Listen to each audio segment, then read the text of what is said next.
This is no place for misfits. Sooner or later, you will realize you have made a serious mistake. They took away her rifle. Then she dropped 5 men in 83 seconds. Eden Kess sat quietly in the corner of Fort Bragg's Advanced Combat Training Facility at 0700 Tuesday morning, her plain features and unremarkable demeanor making her nearly invisible among 47 elite soldiers. In 4 hours, when they stripped away her rifle during a reality check drill, those same soldiers would learn why invisibility was her deadliest weapon. Eden 28 appears to be a clerical error in human form. Soft-spoken, average height, with the kind of forgettable face that disappears in crowds. But her personnel file is a masterpiece of misdirection, and her real training came from programs so classified they don't officially exist. What happened during Drill Sergeant Morrison's impossible scenario would expose how elite military units can be blind to their most dangerous operators when lethality comes wrapped in ordinary packaging, and how one woman's 83-second demonstration would redefine everything they thought they knew about combat effectiveness.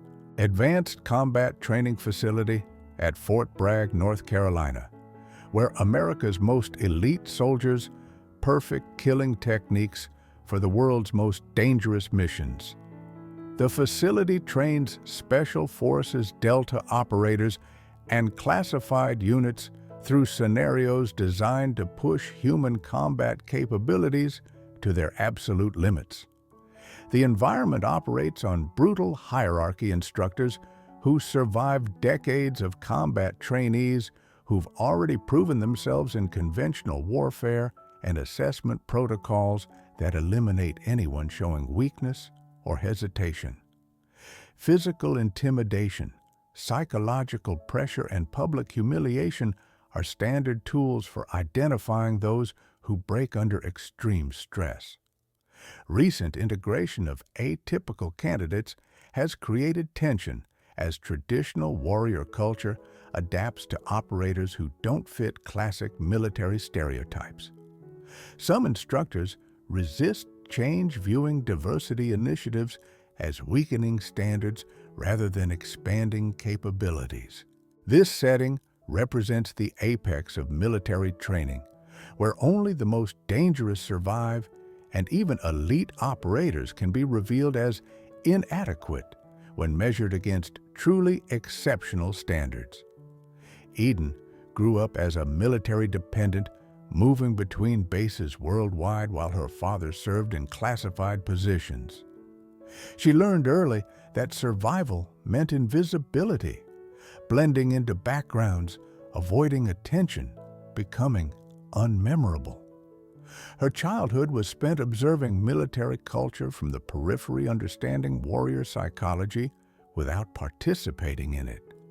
At 16, she witnessed a terrorist attack on their base in Germany, watching helplessly as security forces failed to neutralize threats efficiently. That day, Eden decided she would never be helpless again, but she would also never look like someone who could hurt anyone. Eden's assignment to advanced combat training appears to be bureaucratic error. Her official record shows logistics specialist with minimal combat experience. She lives in standard barracks, maintains minimal social connections, and performs adequately in basic assessments without standing out. Her real background remains buried under layers of classification that require presidential clearance to access. Eden spends off-duty hours in apparent relaxation while actually practicing techniques that civilian eyes would interpret as yoga or meditation, but military experts might recognize as advanced combat conditioning. Despite her unremarkable appearance, Eden possesses capabilities that military science didn't know were possible.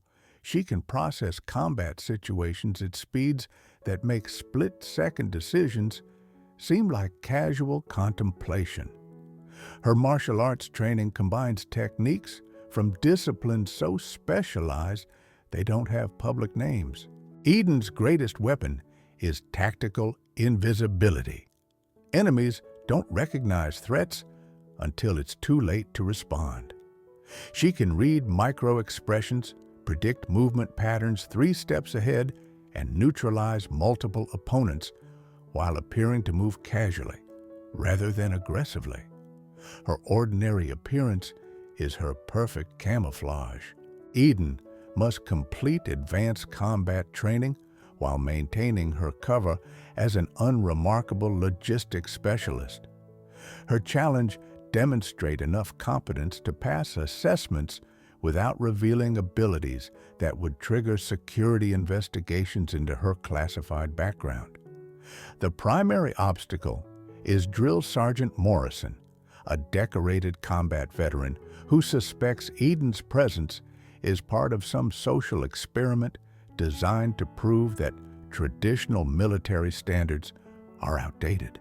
Morrison designs increasingly difficult scenarios to expose what he believes is her fundamental inadequacy for elite combat roles.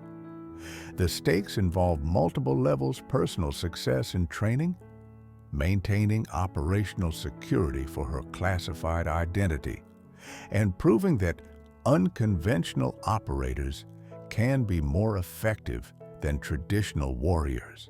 Eden must balance authentic responses to combat scenarios with concealing capabilities that could compromise ongoing operations she's not authorized to know about. This conflict represents the tension between military tradition and evolved warfare, requiring operatives who can be lethal without looking dangerous. Eden's classified assignment came through channels so secure that even her commanding officers didn't know her real purpose at Fort Bragg. Her mission briefing was delivered by a handler whose identity remained masked. Assess advanced combat training protocols for effectiveness against asymmetric threats. Determine whether current methods identify and develop operators capable of neutralizing enemies who don't conform to conventional threat profiles. The directive reflected growing concerns that military training focused too heavily on traditional combat scenarios, while real-world threats increasingly involved adversaries who looked civilian, operated in populated areas, and used psychological warfare alongside physical violence. Intelligence agencies needed operators who could engage these threats without appearing to be threats themselves. Eden's cover as a logistics specialist was carefully constructed to test whether training facilities could recognize exceptional combat capabilities in candidates who didn't fit traditional warrior profiles. Her success or failure would influence military training policies affecting thousands of future operators. Your assessment may determine whether we can develop operators our enemies won't see coming, her handler explained. Traditional combat training creates warriors who look like warriors. Modern threats require killers who look like victims until the moment they strike. Eden accepted knowing that discovery could end not just her career, but her life. Eden spent months preparing for deep cover insertion into Fort Bragg's elite training environment. Her physical conditioning was disguised as stress management and fitness maintenance rather than combat preparation. She practiced suppressing her natural tactical awareness while maintaining enough competence to pass basic assessments. Her cover identity included fabricated service records, psychological evaluations, suggesting average military potential, and performance reviews indicating reliable but unremarkable service. The documentation was so convincing that even classified background investigations would confirm her logistics specialist status. Most critically, Eden prepared for the psychological challenge of appearing weak while being exceptionally strong. Her training included methods for controlling involuntary responses that might reveal her true capabilities, suppressing combat instincts during surprise scenarios, maintaining civilian body language under stress, and appearing confused by techniques she understood perfectly. She memorized facility protocols, instructor backgrounds, and training methodologies while maintaining plausible ignorance about advanced combat procedures. Eden practiced being mediocre at everything. She excelled at creating authentic struggle responses that would convince veteran instructors. Her communication with handlers required extreme security. Information transfer through seemingly routine logistical reports and maintenance requests. Any exposure would compromise not just her mission, but ongoing operations involving classified programs she couldn't know about. Eden also prepared backup extraction procedures if her cover was compromised, though mission success required completing the full training cycle regardless of personal risk or discovered inadequacies in current military assessment methods. Eden's arrival at Fort Bragg triggered no special attention from instructors or fellow trainees.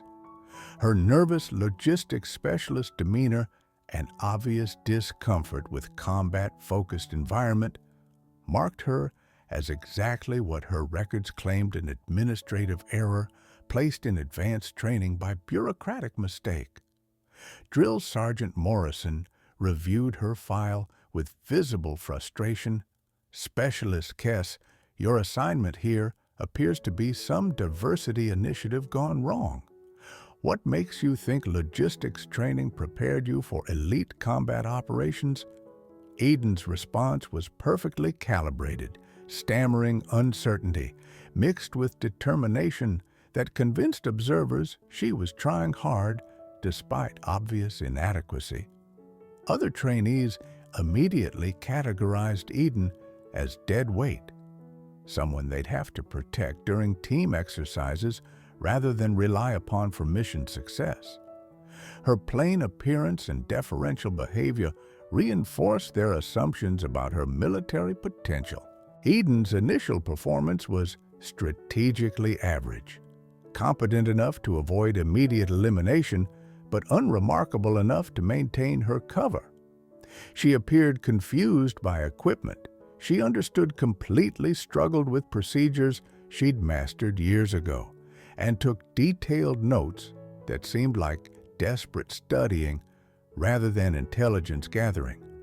But trained observers might have noticed subtle inconsistencies: her perfect situational awareness during surprise attacks, her defensive positioning during physical confrontations, and her stress management under extreme pressure that suggested experience beyond her apparent background. Drill Sergeant Morrison began systematic testing designed to expose Eden's perceived inadequacy for elite combat training. "Logistics Barbie thinks she can play soldier," Morrison announced during morning formation, assigning Eden menial tasks while other trainees received advanced instruction.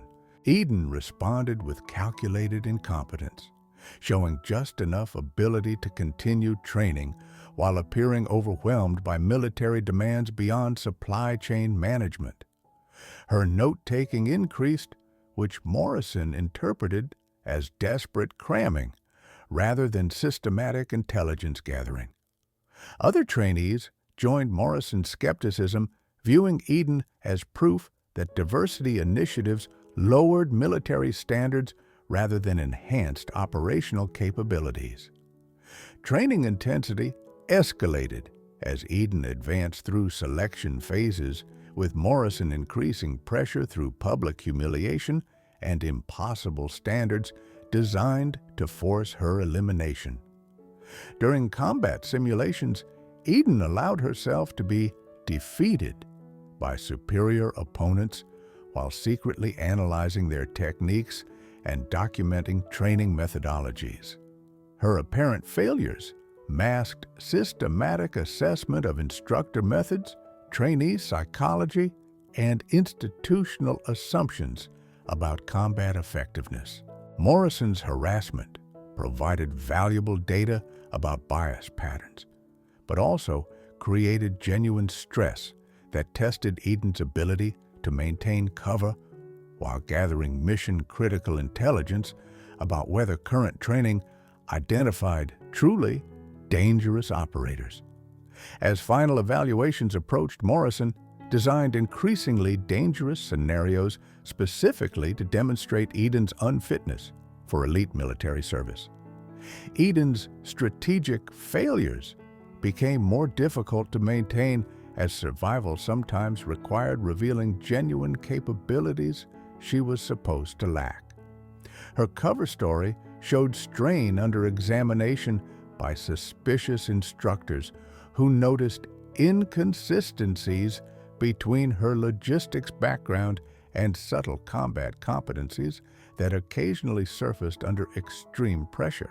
Maintaining operational security while completing potentially lethal training exercises created impossible contradictions between staying alive and staying hidden that would soon force impossible choices between mission success and personal survival. Eden's unusual presence at advanced combat training attracted scrutiny from multiple sources beyond normal candidate evaluation.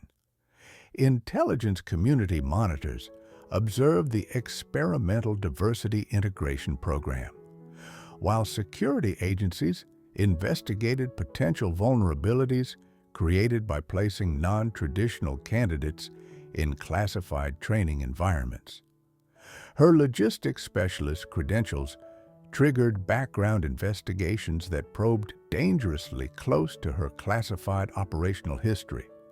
Multiple agencies cross-referenced her cover identity, creating data patterns that sophisticated analysts might recognize as artificially constructed rather than authentic military service progression. Morrison's harassment campaign drew support from traditional instructors who viewed Eden's presence as evidence of declining military standards and political correctness, trumping combat effectiveness. Their resistance to change provided valuable intelligence for Eden's assessment, but also created genuine danger as they increased pressure to eliminate her through impossible standards. Fellow trainees' reactions varied from protective support to active participation in harassment, giving Eden insights into military culture dynamics that her mission required understanding. Some recognized subtle competencies she couldn't completely suppress, while others accepted her apparent weakness at face value. External political pressure on military integration policies created additional scrutiny, as Eden's success or failure would be analyzed as evidence supporting either diversity enhancement or traditional standard maintenance, making her mission results politically significant beyond their military implications. Maintaining cover while enduring systematic harassment forced Eden to confront aspects of military culture she'd only observed peripherally during her childhood on military bases.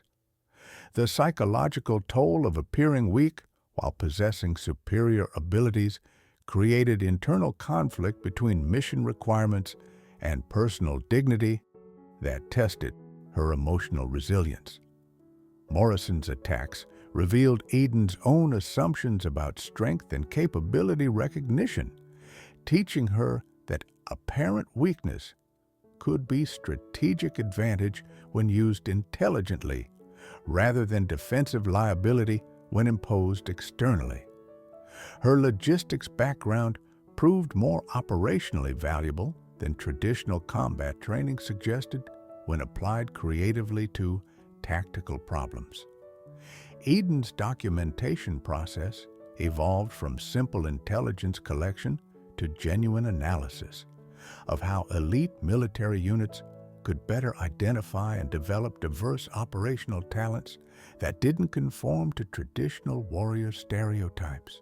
Her personal experience of discrimination became professional expertise in recognizing systematic biases that eliminated capable operators based on appearance rather than performance.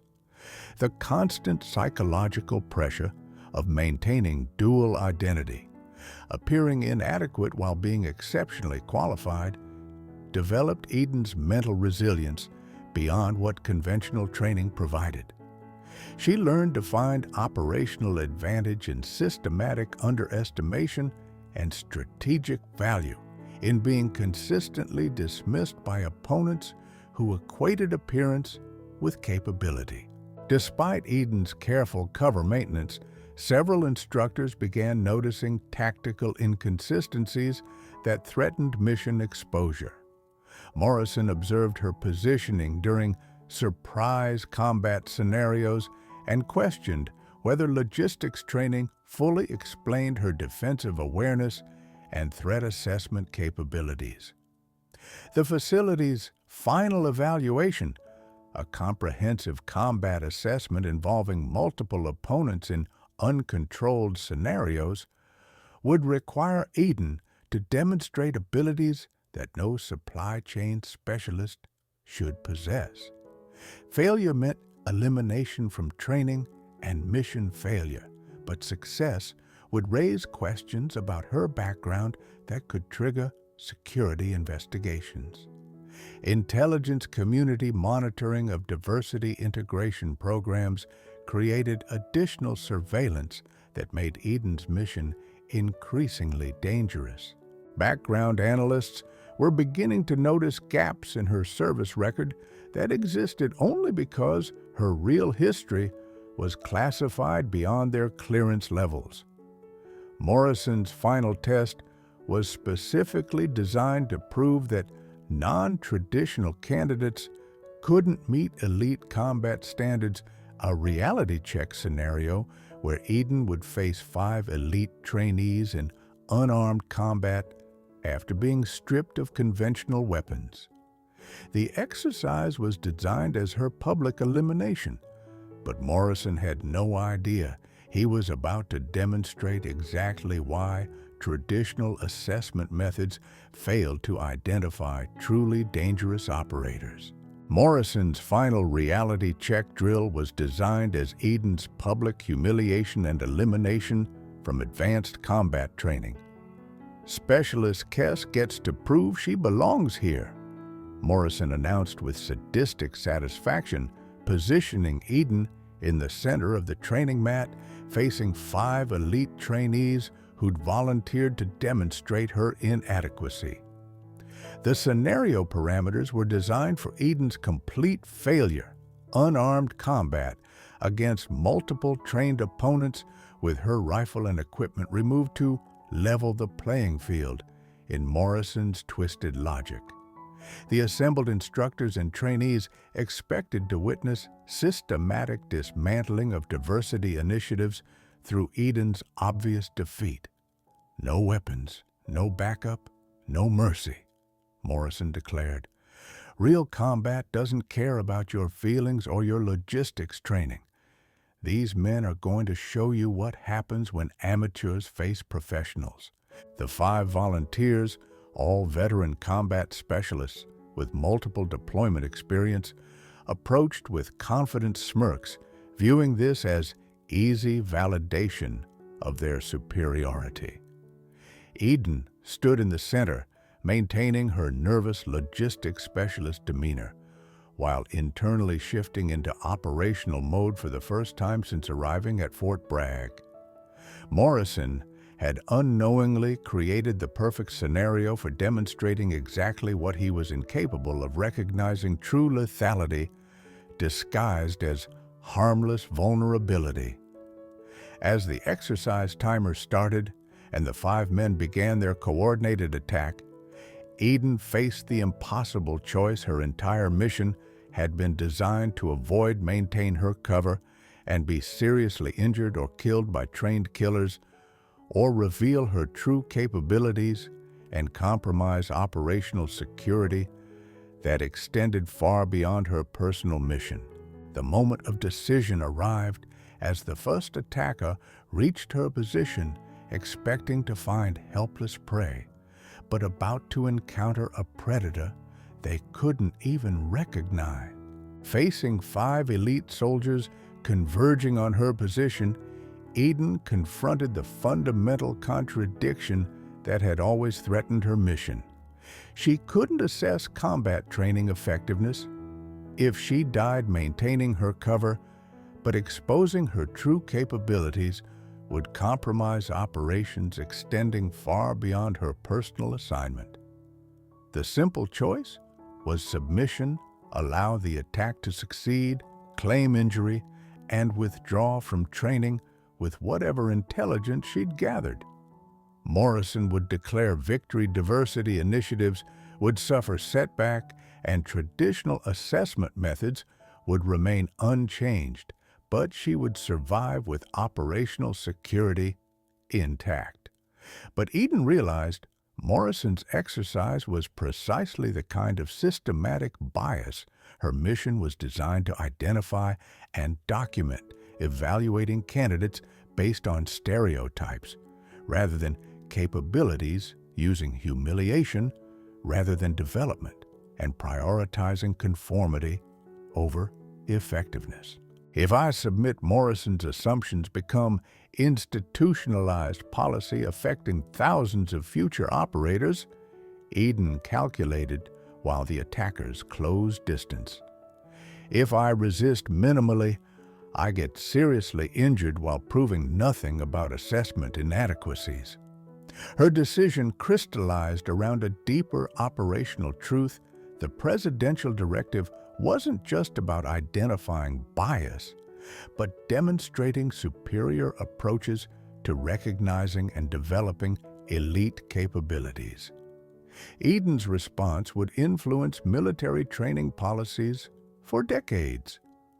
The ultimate stakes transcended her personal mission, whether combat training would evolve to recognize diverse operational talents or continue eliminating candidates based on appearance rather than performance, and whether America's most dangerous enemies would continue to exploit military blind spots that eliminated operators who didn't look traditionally lethal. Eden chose the third option. Morrison hadn't considered possible complete mission success through overwhelming tactical demonstration that would forever change how elite military units identified and assessed true combat capability. Eden made the decision that would define her mission and revolutionize military combat assessment. She would end Morrison's exercise so decisively that no observer could question her capabilities, using only techniques that would force institutional recognition of assessment failure rather than triggering security investigations. Instead of gradually revealing her abilities, Eden would demonstrate complete tactical superiority through precision and efficiency that made her logistics cover irrelevant, while avoiding techniques so advanced they would suggest classified training programs that officially didn't exist. The elimination drill became her operational showcase, proving that traditional warrior stereotypes had blinded military leadership to operators who could be more lethal precisely because they appeared less dangerous to both friendly and enemy forces. They expect me to fail because I look harmless, Eden realized as combat dynamics shifted into slow-motion tactical analysis. But harmless appearance is exactly what modern operations require. Operators who can neutralize threats without being recognized as threats until it's too late. Her transformation wasn't from weak to strong, but from concealed to revealed, not changing her capabilities, but finally allowing them to be seen by people trained to recognize combat excellence when it didn't conform to their preconceived notions about what warriors should look like. As the 5 elite trainees approached her position, Eden's mind shifted into operational mode she'd suppressed for months, of maintaining her logistics specialist cover. Her tactical processing accelerated to combat speed, analyzing threats, calculating responses, and planning movements that would neutralize all opponents while minimizing her own exposure.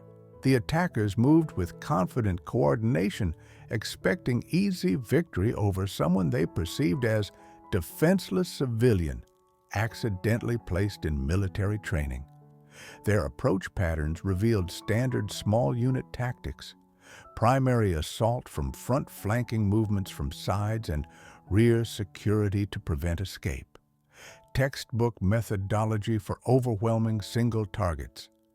Eden identified each attacker's physical capabilities, weapon preferences, and psychological profiles from months of observation during training. She knew their strengths, weaknesses, and preferred combat techniques better than they knew them about each other, giving her tactical advantages they couldn't anticipate. Her final preparation was psychological, accepting that maintaining her cover was now impossible, but ensuring her revelation would serve the mission by demonstrating assessment failure rather than exposing classified training programs. Eden would appear supremely capable rather than supernaturally trained. Morrison's stopwatch showed 83 seconds allocated for the demonstration. Eden calculated she needed less than half that time to completely reverse everyone's understanding of combat capability assessment. The assembled instructors and trainees formed a circle around the combat zone, expecting to witness systematic dismantling of diversity initiatives through Eden's obvious defeat. Morrison's satisfaction was shared by traditional military personnel, who viewed her presence as evidence of declining standards. "This is going to be brutal," muttered Instructor Davis, watching the 5 volunteers position themselves around their apparently helpless target. "Someone should stop this before she gets seriously hurt." But Morrison waved off concerns, determined to prove his point about traditional military standards. Eden's supporters among the trainees, the few who'd shown her kindness during training, watched with genuine concern for her safety. They'd accepted her apparent limitations while respecting her determination, making the coming revelation more shocking for those who'd tried to protect her. The 5 attackers exchanged confident glances, already planning how to make their demonstration impressive without causing permanent injury to someone they viewed as completely outclassed. Their tactical arrogance would become their greatest vulnerability in the next 83 seconds. Morrison's finger hovered over the stopwatch, anticipating vindication of his assessment methods, completely unaware he was about to witness their spectacular failure in the most public way possible. At Morrison's signal, the 5 attackers moved with practiced coordination, expecting routine domination of their helpless target. The lead attacker, Sergeant Martinez, approached directly, while Corporals Johnson and Williams moved to flank positions. Specialists Adams and Carter secured rear positions to prevent escape attempts. Eden remained motionless until Martinez reached striking distance, then moved with fluid precision that transformed their confident assault into confused chaos.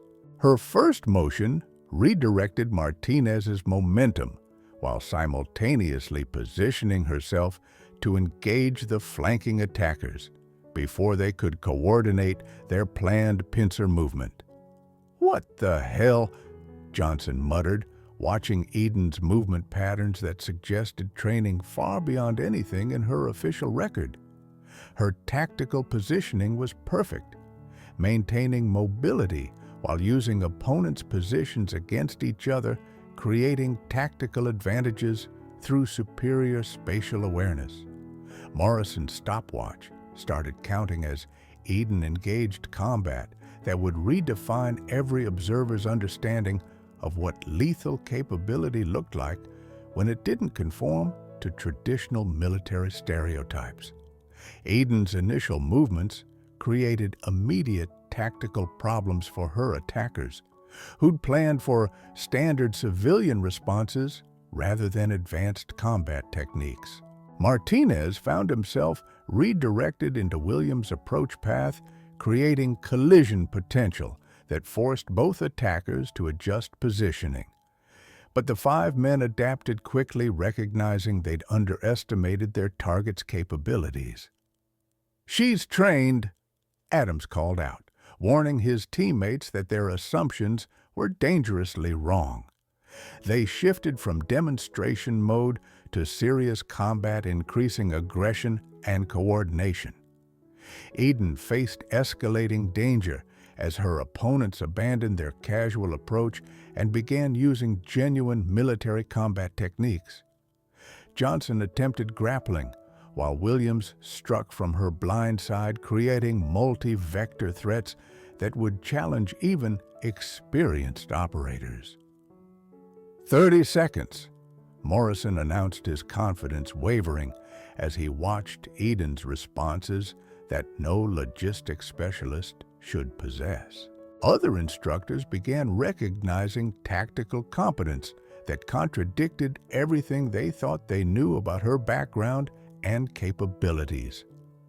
The exercise was becoming genuine combat as the 5 attackers realized their reputations were at stake against someone they dismissed as harmless. Eden had to escalate her response while maintaining plausible explanation for abilities that appeared far beyond her supposed training level. The pivotal moment arrived when Eden faced simultaneous attacks from 3 directions while maintaining tactical awareness of the remaining 2 opponents, positioning for follow-up strikes. Traditional defense would require choosing which attacks to block, accepting injury from others, but Eden's response transcended conventional tactical thinking. Her movement became a demonstration of combat efficiency that military science didn't fully understand.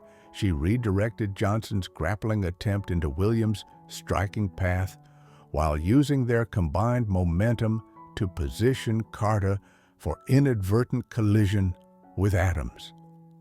The 5 attackers became tactical obstacles for each other rather than coordinated threats against her. 1 minute, Morrison announced, his voice showing strain as he watched combat performance that challenged his fundamental assumptions about military capability assessment. Eden wasn't just defending herself. She was systematically dismantling trained operators while making it appear almost effortless. The assembled observers fell silent as they witnessed something unprecedented: complete tactical domination by someone they dismissed as incompetent. Eden's movements were precise without being brutal, efficient without being flashy, and devastating without appearing violent. Her techniques were recognizably military, but combined in ways that suggested training beyond what any facility provided. She neutralized threats while maintaining defensive posture, eliminated opposition while appearing to simply avoid conflict, and controlled the engagement while seeming to react to aggression rather than directing it. Eden's final movements ended the exercise with all 5 attackers neutralized through precise applications of force that left them conscious but completely unable to continue combat. Martinez lay stunned. From a perfectly executed throw, Johnson and Williams were tangled together from redirected momentum, and Adams and Carter were immobilized through joint locks that appeared almost gentle in their application. Morrison's stopwatch showed 83 seconds when Eden stepped back from her motionless opponents, breathing normally despite having just dismantled 5 elite soldiers with combat techniques that no logistics specialist should know. Her demonstration was complete. She'd proven that appearance had nothing to do with combat capability. The silence in the training facility was absolute as every observer processed what they'd witnessed. Traditional assessment methods had categorized Eden as inadequate for combat service, but she'd just demonstrated abilities that surpassed every other candidate in the program. How? Morrison whispered, staring at Eden, who'd returned to her nervous logistics specialist demeanor despite having just provided tactical education that would revolutionize military combat training forever. Her mission was complete. She'd proven that current assessment methods failed to identify truly dangerous operators. Eden's demonstration created immediate controversy within Fort Bragg's command structure as instructors struggled to understand how their assessment methods had completely failed to recognize exceptional combat capabilities. Morrison's harassment campaign was suddenly reframed as dangerous incompetence that nearly eliminated a superior operator.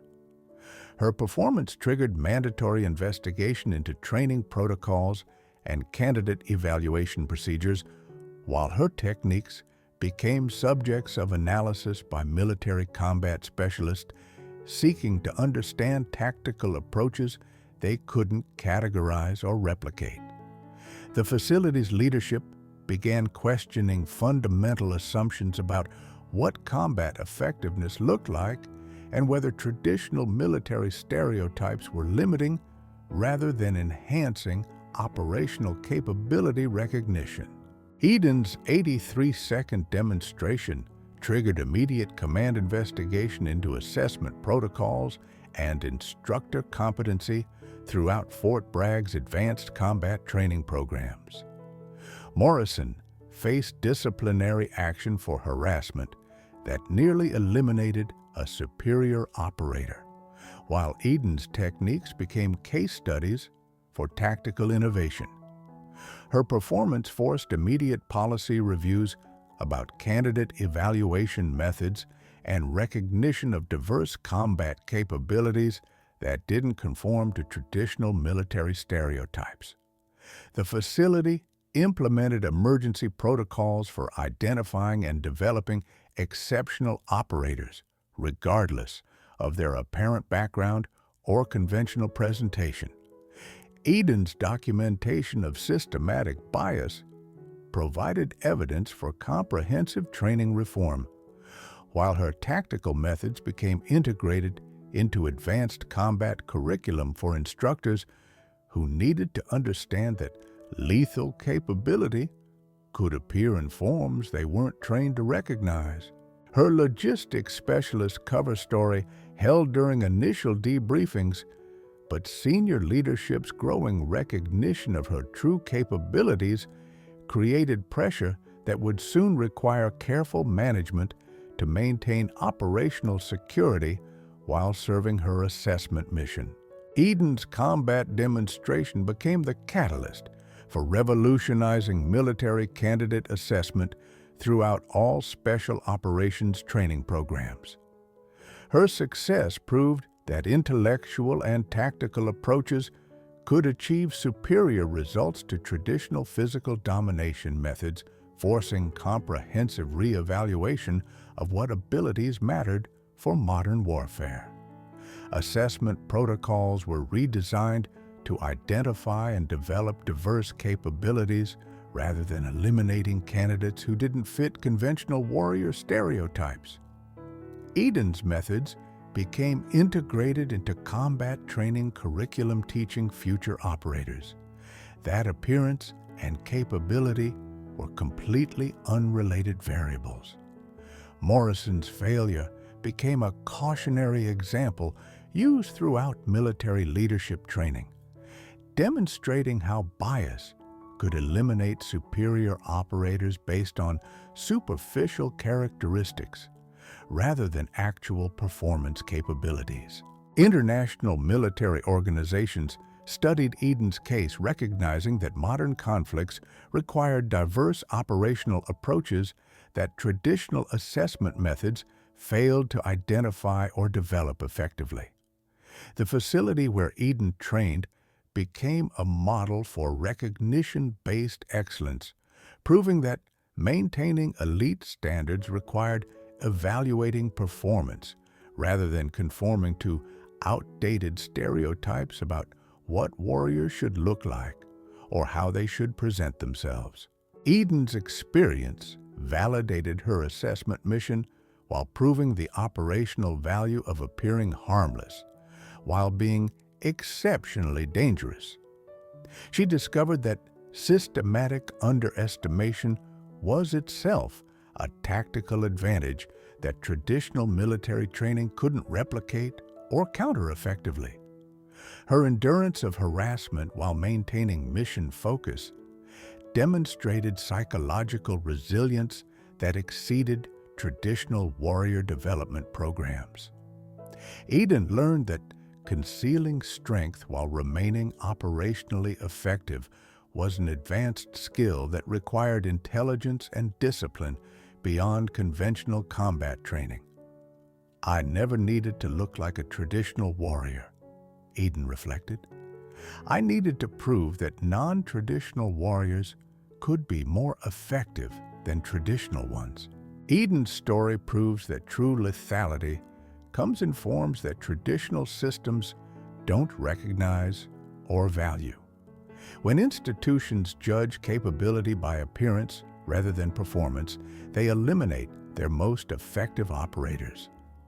Every person who seems unsuited for elite performance may possess exactly the qualities that elite performance actually requires.